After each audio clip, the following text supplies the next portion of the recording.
Impact बता रहा हूँ आपको। सेक्स रेशियो जो मध्य प्रदेश में 2012 की बात, 2006 की नहीं बता रहा मैं, 2012 में था 1000 बेटों पे 912 बेटियां, अब वो बढ़ के हो गई है 956। लोग बेटियों को कोख में मार देते थे,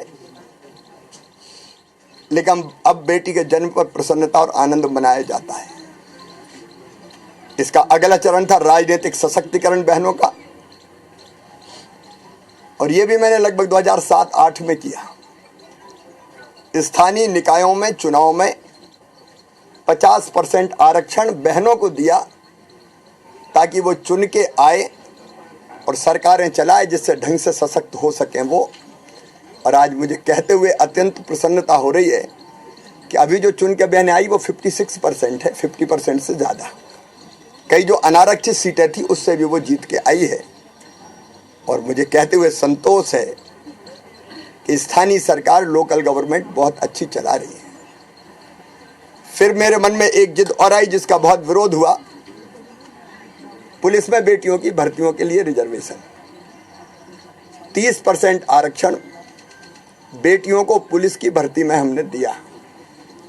और आप देखेंगे कि यूनिफॉर्म में बेटियां लाइन ऑर्डर संभालने का काम बखूबी कर रही है। 50% आरक्षण दिया शिक्षक जैसी नौकरियों में।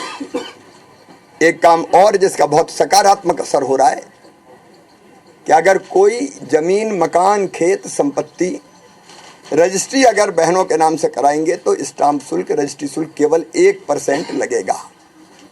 तो रजिस्ट्री शुल्क का पैसा बच जाए, इसलिए रिसेंटली अगर आप देखेंगे तो बहनों की नाम पर होने वाली रजिस्ट्री में अप्रत्याशित वृद्धि हुई है और उनका सशक्तिकरण हुआ है।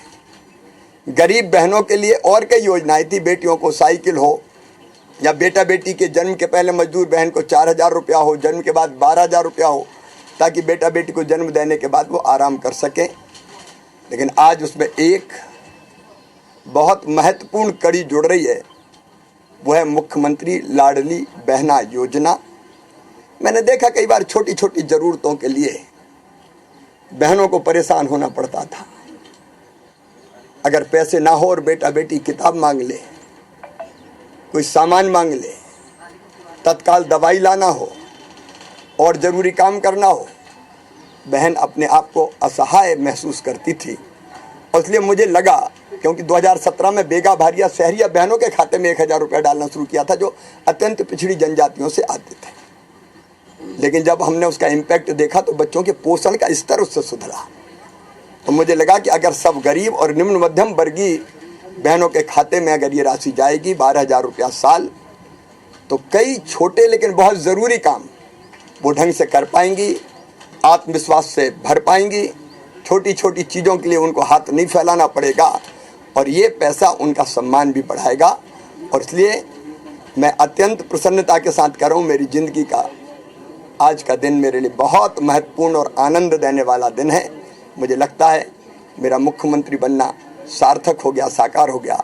आज के दिन ही शाम को जबलपुर से मैं 1000 रुपया बहनों के खाते में डालने का हम प्रारंभ करेंगे।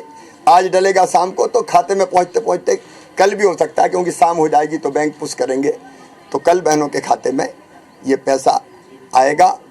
1,25,00,000 बहनों का रजिस्ट्रेशन हुआ है। अभी हमने जो देखा डीबीटी करके, तो 1,20,00,000 के खाते क्लियर है, जहाँ 1 रुपया चला गया है। 5 लाख पे और कोई ज़रूरी आवश्यक कार्रवाई हो तो करेंगे। ऐसी कुछ बहनें रह सकती जिनके खाते में अभी पैसा ना पहुँच पाए, लेकिन बाद में कहीं और कोई कमी रह गई हो तो उसको पूरी करके ये पैसा डालेंगे। और मुझे लगता है कि जिन बहनों की जिंदगी खुशहाल होगी। मैंने आपको पूरी श्रृंखला इसलिए बताई कि हर योजना अलग अलग समय बनी, तब जब चुनाव नहीं थे। ये मेरे अंतर आत्मा से निकली योजना है, कोई चुनाव को देख के बनाई गई योजना नहीं है। भाई और बहनों का जो रिश्ता रहता है वो सबसे पवित्र होता है, और बहनों का स्नेह और प्रेम मुझे वैसे भी मिलता है। धन्यवाद। मुलाकात आशीर्वाद देने जा रहे हैं।